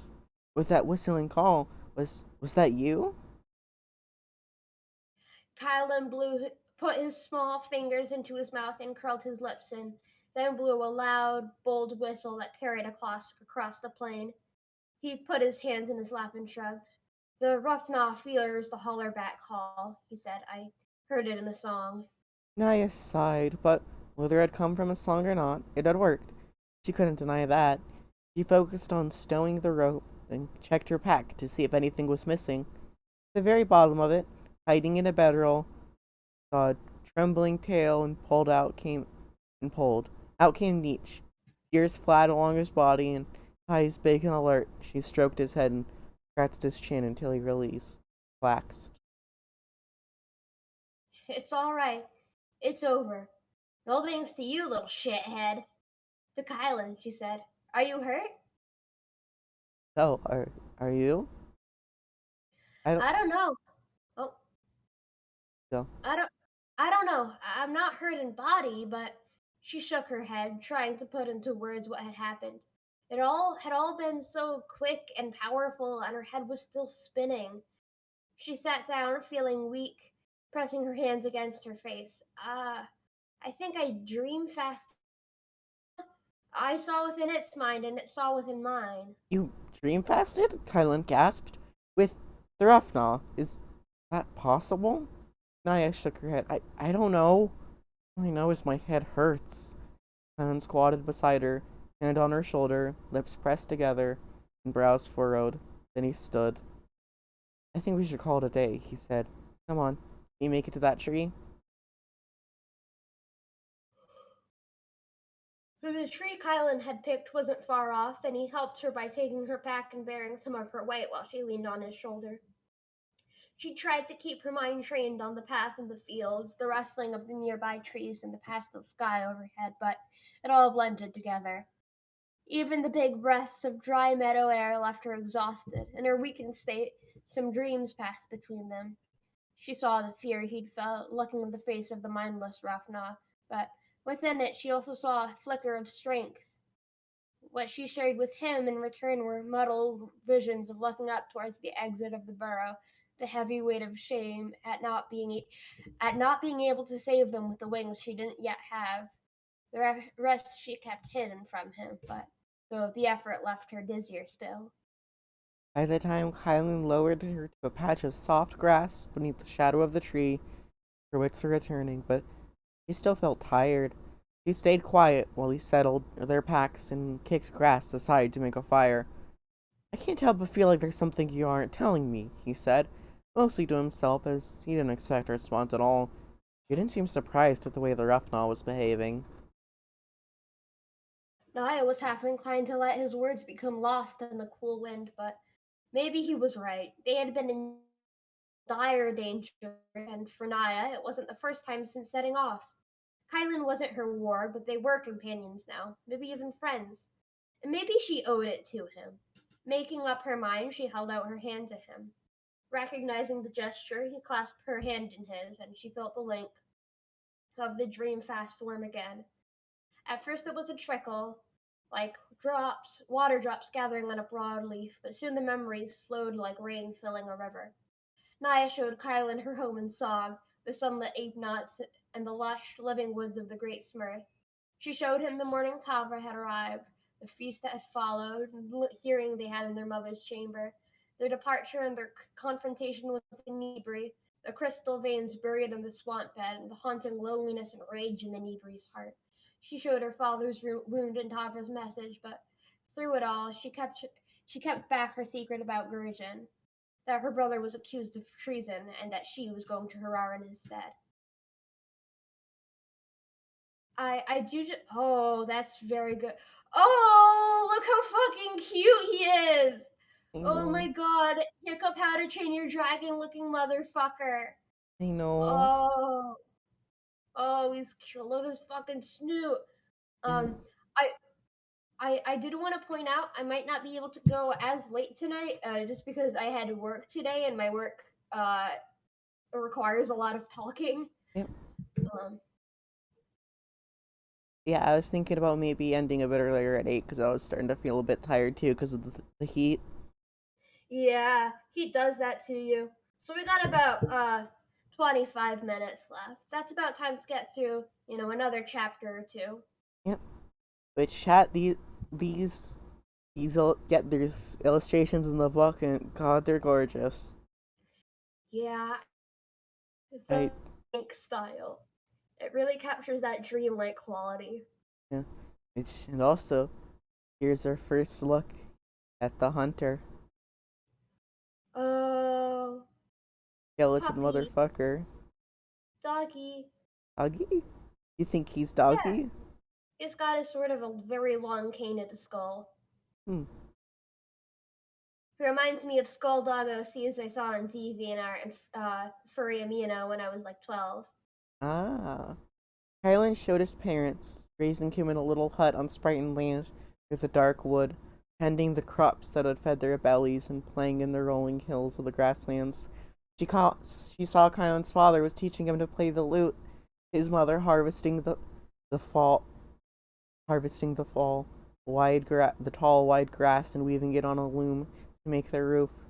She saw a winter night with no moons, so cold. Little Kylan had gathered two quilts and wound them tightly around his body. He jumped when his shutters flew open, hanging against the inside wall with a startling clatter. Freezing, freezing wind gust, gut, blah, freezing wind gusting in and bringing all the black of the night with it. His mother went in to close the shutter, but it was too late. The dark wind extinguished every candle in moments. And then he was there, the hunter in a cloak so black he was one with the night, pierced only by hateful red eyes behind a bone mask. He snatched Kylan's parents in his inky embrace. His claws muffled their screams as he disappeared, leaving Kylan alone, a howling night. The dream fast ended, and Naya felt Kylan's hand draw away from hers. We sat in quiet and stared into the fire, letting the silence be. The memory of the black wind that had taken Kylan's parents stuck in Naya's mind, the phantom chill of the winter night clinging to her skin through though a warm breeze blew upon it. No wonder he had feared the dark tunnel in the Podling Burrow. The crystal veins, they're a sickness and thaw, Naya said. They darken the hearts of creatures. Wonder what might happen if the sickness reaches the castle of the crystal. That's why I've got to reach the Almadra, whether or not I find my brother. I know. I wonder if the veins are gonna reach the castle of these dark Yeah, veins are gonna that's the reach the crystal. castle of the crystal What in if they, the what dark if they darken the crystal. crystal I know, right? though? God. That's one of the fun things about this being like a prequel that you can read Yeah. before is like it doesn't hide that yeah, no, there's probably something up with the crystal and the Skeksis. Yeah. The Skeksis will protect the crystal, Kylan assured her. Ancient gods gave them the power to protect it when the castle was entrusted to them. Naya nodded. She sighed and turned her eyes to her present surroundings, stroking the top of Nietzsche's head where it rested on her knee. The great waves of grass around them looked afire with gold, and they stopped to watch the flickering of night bugs sparkled across the horizon. Though it was beautiful, above and all around, I couldn't help but wonder what else hid below and up ahead, waiting in the shadowy arms of the deep.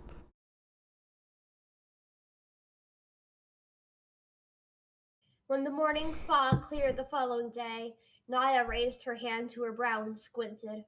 Under the quickening daylight, she could make out a ridge of stony highland within a day's distance, lying like the back of a serpent between them and the still distant mountains. It had been invisible in the dim of the previous evening, but now it was unmistakable. Kylan, following her line of sight, let out a quiet sound of astonishment under his breath. What's that? And I asked. The Black River's spine. Were you not expecting it? That's where we'll meet the river that will lead us to Stone in the Wood. Helen's voice faded as he realized what Naya was just understanding. Her cheeks warmed, and he said it out loud. You didn't think we were traveling all the way to those big purple mountains, did you? Those are the Misty Mountains. It would take Unum to get there if we didn't ride the river. Uh, Fantasy authors will be like, the mountains are called the Misty Mountains. Send tweet. She pressed her lips together and gave him a sock in the arm. I've never been this far north. How was I supposed to know one ridge of mountains from another? Kylan held his arm and laughed. It wasn't mean-spirited, though. He was only enjoying not being the embarrassed one for once.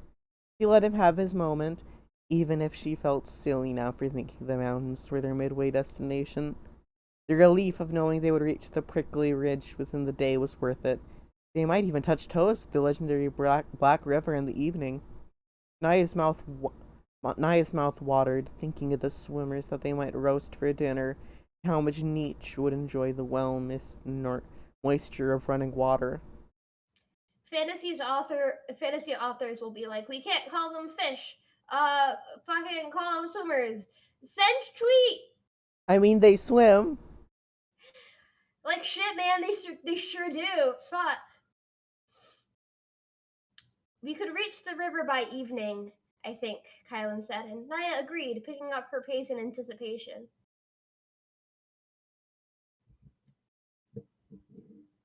The great Sprighton Plains began to give way to a more arid region, though nestled against the Black River's spine. Naya could make out a dense line of lush trees. The clouds were full of white sweeps and vapor as the humidity from the dark wood beyond fell in sheets of rain and rainbows, leaving Okay. leaving little left as the winds blew south. Naya was ever thankful for the shoes Madra Mera had given her. As the grasses gave way to drier weeds and shrubs, the earth became salty and golden. Walking a walking barefoot or even in her first set of bark sandals would have made the journey near impossible. Even the little pod people had worn shoes, she reflected. It seemed Sog might be the only place in this Carith land where shoes are more of a burden than a blessing. Then again, Naya had never seen a podling before she left. Perhaps shoes were common to all but the Drenchen. Are there many podlings in this area? She asked, and Kylan brightened at the question, eager to share the overflowing trivia he had stored in his mind. Uh, Autism moment. There used to be dozens of communities all throughout the area, but their numbers have been dwindling, and many families end up living with the Sprite communities when their colonies become too few. Some say it's poor crops. From the abundance of wildlife around them, both in the wild grasslands and even here in the deepening highlands, it seems strange to hear of failing crops. Though, although Naya was used to the bounty of the swamp, even she could tell there was plenty to eat and build and live off of in the Sprighton Plains. How are they struggling in a land of such natural wealth? The answer was what Kylan wasn't saying, which was that the troubles the podlings are facing might not have to do with crops at all. I believe the hunter hunts more than Gelfling, he said quietly, though Madramir would not have it said out loud. Naya shivered. You go. They ate lunch on foot, dried fruit and the tender, sweet cores of thick, red grass. By the onset of evening, the ground began to slope upward into the smooth, layered rock of the ridge highlands. There, the path split, one way down into the wooded valley and the other ascending into the ridge. Up they went, between boulders and steep clefts, their path narrowed until only one of them could fit abreast, winding through carved stone arches and along wide steps that took them higher and higher. At first, Nye worried about Kylan slipping and falling, but he fared well, occasionally even more nimble than she. Although he couldn't throw a bola, his balance was keen, and the two of them made their way through the warm reds and orange of the ridge, overgrown in places with woody vines and tangled overgrowth. As they climbed higher into the steppes, Naya marveled at the forest teeming with foliage and the calling and squabbling of the flyers and buzzards. Once, when she had set a hand down to steady herself, a tentacle shrub leaped up in alarm, rapidly rolling away and down the slope before disappearing into the wood below. When the great sun. Oh, give me a second. Oh, I gotta seize. Nope. Okay, it went away. When the great sun eased downward, they paused to watch its vibrant descent. Clouds mottled the sky, heavy with rain that reflected the wash of colors with added iridescence. From the high spot where they stood, Naya could see south across the huge area they had already crossed. The plains so wide, Sog was not even a spot of black on the horizon. There! Kylan exclaimed, grabbing her shoulder and pointing. There, see that? Up ahead, a circle of reflected sunlight glittered amid the dense wood. Knives strained to follow it, and as the great sun's last light struck just the right place, she could see it, a snaking line of dark water that carved its way through the shelves of the highlands. Rushing from its origin in some spring high in the ridge, the river flowed to its, and Naya's, final destination in the north. The Black River, she said. A smile came over her face. We're so close. We'll build a raft and ride it all the way to Harar. Are there any falls? Huh. How would I know? Kylan asked. This is new to me, too. No songs about Jara Jen and the Black River? Naya was teasing, but when he shook his head, she felt some disappointment even so. She knew how to build a strong raft, but no raft would be strong enough to carry them over a waterfall. She sighed, dreaming of how easy it would be to reach Harar if they could simply float there on the easy current of the river. She'd be before the All Madra in no time. And not aside from the one I already told back in Sami Thicket. Oh, I guess they'll tell songs about us then, Naya teased. Come on. Energy renewed by the sight of the river, the two treaded on, using the numerous bulky roots and branches that tangled within the earth as hand and footholds. The large, viney growths were all the same green-brown color and a rough, woody texture, though they were covered on top and in every nook and cranny with other plants, flowers, and grumbling, crawling, squeaking critters. The huge vines snaked up from the forest below like tentacles, gripping the highlands and rocks as if the wood itself were climbing over the ridge. It reminded Naya of an ape knot in the way, and she hummed to herself as she hopped over the roots with the hand in a gentle jump. Their path abruptly ended some way down the ridge. The highland dropped off in a steep cliff, the opposite side much more than a leap or vault away. The constant thick vines that wrapped around every corner of the bluffs ended here too, though one large branch, big enough for two gelfling to walk side by side, jutted out over the ravine, a few steps before it ended in jagged, broken splinters. Across the ravine were the remains of the other side of the branch, broken just the same, the length of the branch dangling as its break by the last remaining fibers of old wood.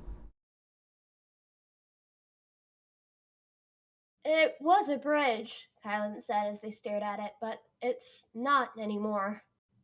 Naya stepped closer to the cliff, out onto their side of the broken branch path. The valley below, between them and on the other side, so far down, was flooded with dense overgrowth, so overgrown she could only see the tops of trees. The calls of flyers and other wildlife echoed through the red stone ravine, carried along by the face of the cliff and the steady, buffeting wind. We have to cross to get to the river, she said. I can't believe this. We're so close. I can practically feel the river's water on my toes. I wanted to make it there by night. Hyland curled his lips in quiet. There was nothing to say anyway. I kicked a pebble over the side of the cliff and tugged at her locks. Only she had wings. Yet there was nothing at her back but soreness and a heavy traveling pack. That would probably weigh her down too much to make the crossing if she had been able to fly. What would become of Kylan then? She pushed down her frustrations and turned away from the broken branch paths, heading back from the direction they'd come. They searched for a way down the side of the cliff. Backtracking led them, eventually, to the fork they'd passed much earlier. Anaya swallowed any words about the time they'd wasted. She stopped when Kylan's footsteps halted behind her, turning to see him standing before a flat boulder face and holding out his hands. Before she could ask him what he was doing, he showed her. The blue, dream etching Vilaya lit from his fingers, burning words that stared into the face of the rock. When he was done, he stepped back to inspect the handiwork before jogging to catch up.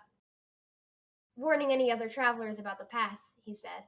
Night held her tongue, though she wanted to remind him no one else was likely to come this way anytime soon, and even if they did, most Gelfling could not read. Then she realized there was no harm in it, and he was only frustrated with her unexpected detour. The bridge wasn't Kylan's fault, nor was it anyone's, really. And so, as they began their descent, Naya left her frustrations on the cliff of the highlands. When they reached the lower grounds, the vines had grown thicker and taller, spreading up into leaved trees into more and more places. In the darkening evening, the forest was alive with the hoots and hollers of nocturnal creatures, resounding with the song of the night. Each toiled again on Naya's arm in anticipation as they stood where the trees grew in a weaving line, dividing the bluffs from the wood. Though their eyes had already adjusted to the night, Naya stooped and went into her back, drawing a pouch of glow moss. She held it out to Neat, who devoured it eagerly. After a few moments, the glowing green of the moss saturated his oily skin, the light shimmering from his body brightly enough to illuminate the path. Kylan watched with delight. She was sure he would record it in his scrolls earlier, in his However, scrolls later. Haver's warning about the dark wood and its dangers came once more to Naya's mind, but she pushed the words away. She couldn't afford to lose more time after that day-long detour. Ready? He asked. Helen met her eyes, and she saw memories in them. Memories of his parents and the hunter and all the songs of the dark wood. But though she saw fear, she also saw courage. It'll be all right, she assured him. I just wonder if it would be better to go during the day, once the brothers are out and it's not quite so dark. Naya looked back into the wood, her friend's words changing how she saw it. It was dark indeed. The dark wood had certainly earned its name, though she wasn't afraid of the dark. She knew the wood could be dangerous if they entered it carelessly. Even so, she was no stranger to wilderness, and they had wasted too much time. Just think what Jara Jen would do, she suggested. I don't know if you were listening, but the dark wood at night is when Jara Jen met the hunter and was chased until they had to leap off a cliff into the leap off a cliff into the Black River, Kylan retorted. The haughtiness crept from his words and into his posture, and he put his hands on his hips. Naya grinned. That was the attitude he needed. Sometimes a little confidence was all it needed to chase away the uncertainty. But wasn't he also alone? That isn't the case for us.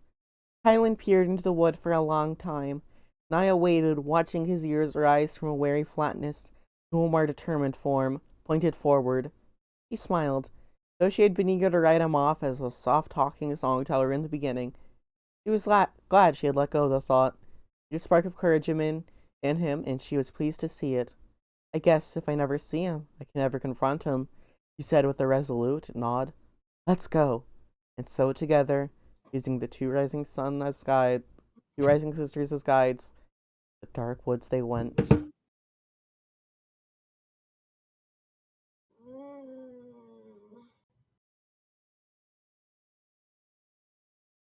Big stretch. Yep. Is that where we should end off for tonight? I was gonna end at the end of the. I was gonna end at the end of the chapter. Oh, alright. I don't know how long this chapter was, but. Yeah, we're almost there. As a Gentian and a Sprighton, and of course as a Gelfling, neither Naya nor her friend were unfamiliar with forests. Still, the density of the trees was unlike anything Naya had ever seen. The strong pillars of ebony dark and dark turquoise leaves were interrupted only by thick brush, shrubs, spiny rocks, and flowering land corals with huge white night blossoms. The earth was padded with layers and layers of leaves and moss, rippling over the forms of the ever-present roots that sometimes arched from the land and swooping forms that created hoops and arches under which they walked. Through Nietzsche's body, glowing with his dinner led the way, there were other night flowers with their own sources of light, breaking the darkness with dreamy spots of blue, white, green. Though it was beautiful, Naya reminded herself, it was also dangerous, and Naya, a twig snapped nearby, and Naya looked, but nothing was there except for shadows and quiet. Do you know the name of these large vineyards? She asked quietly as they made their way through the bramble. Helen ran his hand along one of the big, hulking trunks, shaking his head. Maybe you could ask, he suggested, nearly whispered it, as if someone was listening. And in the wild wood, probably was. Have you always been able to dream fast with creatures beyond other Gelfling? I don't know. It's never happened until recently, until the Nibri and the Sog. Though sometimes I have trouble controlling my dream fasting. Makes for some embarrassing encounters with the soldiers of Al Madra, I'll tell you that much. I envy you. I'd love to be able to share dreams of the trees, with the furry beasts and the scaled ones. See what they've seen, share what I have. But I guess I'll have to settle with learning as many languages as I can. It's not That's so you go. That's not so bad, Naya replied. At least you won't touch mines by accident. Naya was going to laugh and tell him that he had a point, but a low, eerie moan interrupted her first, as if the earth below their feet had heaved a deep, pained sigh. The chirping and chattering of the night critters ceased at the sound of the cry, and then all in the wood was silent. The only thing Naya could hear was the wind trickling her ears. But then the moan came again, reverberating through the wood of the big root that she was leaning on to guide her steps. What is that? Whispered Kylan. The glowing flowers were closing up, lights dipping into darkness one by one, the ethereal beauty replaced by inky blackness. She watched Nietzsche from the air, or she snatched Nietzsche from the air, hiding his glowing body in the front folds of her tunic. In the heavy silence that followed the chilling sounds, she felt an itch at the back of her neck, as if she were being watched. Yet everywhere she looked, she saw nothing but shadows. Shadows that could be hiding anything, she thought with a gulp, her heart beating a faster rhythm. Her skin crawled at another spindly snick of a branch, this time much closer than before. Hylan edged closer to her, eyes wide and ears twisting to and fro. Could it be? Don't say it, she said, sushing him. Don't say it. Something definitely moves to her left, heavy that slid along the ground and rustling branches. Naya put her hand to Gurjin's knife, but did not draw, hoping she wouldn't have to, but crouching just in case. The creature's serpentine body bent aside bushes and rocks as it pushed through the earth, coiling around them in a broad arc. Kylan backed up against Naya and they stood together, breathing in sync. When Kylan's fingers snaked around Naya's wrist, she tried to brush him away. Don't grab me now. I need to be able to move. Kylan jumped, moving away from her, though the warm grasp on her wrist only tightened. Voice peaked with surprise. He said, I'm not. Naya looked to her arm just as she was suddenly yanked to the side. Instead of. Oh, okay. I. Okay. Okay. Kylan jumped. Naya looked to her arm just as she was suddenly yanked to the side. Instead of a hand gripping her, she saw a cluster of tendrils encircling her arm and gathering up in mess, dragging her through the brush, and then she was in the air. Tossed upward, Kylan's shouting voice dropped away from her. When she began to fall, responding in the call of gravity, a shivering, shaking rustle of plant life exploded from the canopy of overgrown trees, another tangle of vines starting out to catch her, only to swing her and release again, carrying and launching and throwing her through the maze of the wood. You could hear Kylan's voice, sometimes farther, sometimes very near, and yelps of dismay that echoed her own. The journey ended as abruptly as it had begun. The grasping vines loosened, sending Naya tumbling to the earth. No sooner had she regained her footing than she heard something rushing towards her. She ran as roots and branches lunged for her, arms and legs in their attempt to catch hold of her once more. Her ears burned as a flock of hollybacks burst from within a knotted old tree trunk, screeching and flapping their clawed wings as they thrashed past, but she couldn't stop to curse them. She knew she was running deeper and deeper into the wood, but she had no other choice. If she stopped, she would be caught, devoured by the dark wood. Tavra had been right. It would have been foolish to come to this place at night, and now she was paying the price. This will be the last page of the night. The vines suddenly disappeared, sinking back into the canopy and the brush. Though she could sense them all around her, she slowed, laboring to catch her breath, and hoping perhaps the wood had grown tired of chasing her. Kylan was nowhere to be found and couldn't find Nietzsche. No matter how many pockets of her packet and clothes she checked, she could only hope he was with Kylan, that his keen sense of smell would bring him back to her soon. Hello? She asked quietly into the night. Kylan? Is anyone there? Someone was there, of course. Hundreds of trees and flyers and buzzers and crawlers, but none answered. Wherever Kylan was, he was not close enough to hear her, and so she straightened herself and tried to get her bearings. The dark wood felt infinitely darker now that she was all on her own, and she wondered how foolish and impatient of them it had been to attempt the journey to the Black River at night.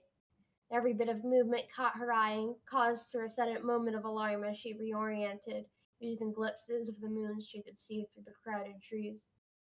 If she could make it to the river, she could meet Kylan there eventually, she hoped.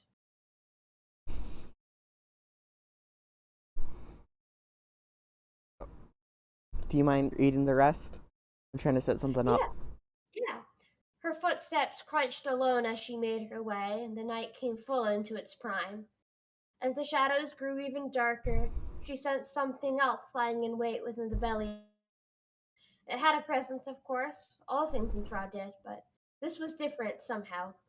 Its melody did not fall in the perfect harmony with the rest of the song of Thra, but Naya could not yet put it into words. Alone, without Kylan to worry about, nearly blindfolded through the night, Naya felt her inner eyes opening, seeing, sensing. Yes, the dark woods sang the song of Thra, but the notes were off key as if it had forgotten parts, or it was too distracted or disturbed to fall back into tune. As she listened to the song, it brought a familiar scent to her mind, a dark and primal hollow scent that quickened her heart and her step, urging her silently to find Kylan and reach the Black River as soon as she could. Naya? The voice paralyzed her, a wisp of cold air tickling the backs of her arms. She turned towards it, wary in disbelief, but unable to deny what all of her senses were telling her. A gelfling boy stepped out of the tree cover, exactly her age, with matching clay-colored skin marked with drenching spots and freckles. His locks hung at his shoulders, and he wore a beautifully embroidered black and violet soldier's uniform. Naya's breath was stuck in her throat, her heart leaping. It was Gurjin. Virgin, he's Oh my here. god.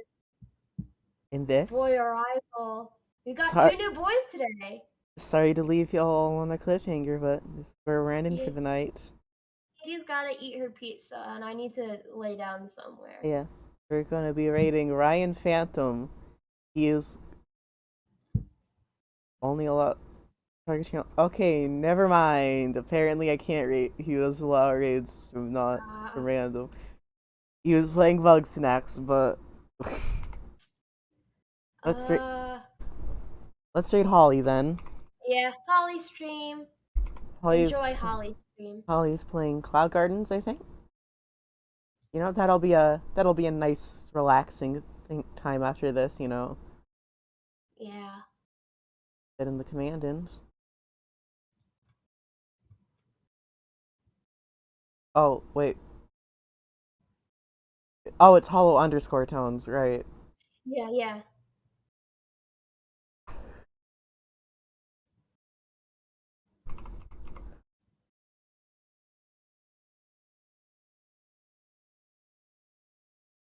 Here we go, and we're gonna rate Holly.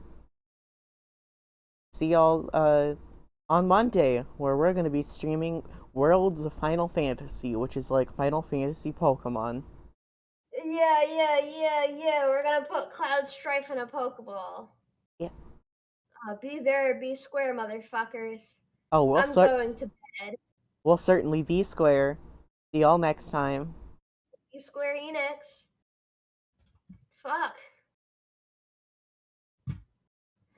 Alright. I'm gonna go lay down. I'll see you on Monday. Okay, I'm gonna go eat my pizza. Okay, enjoy.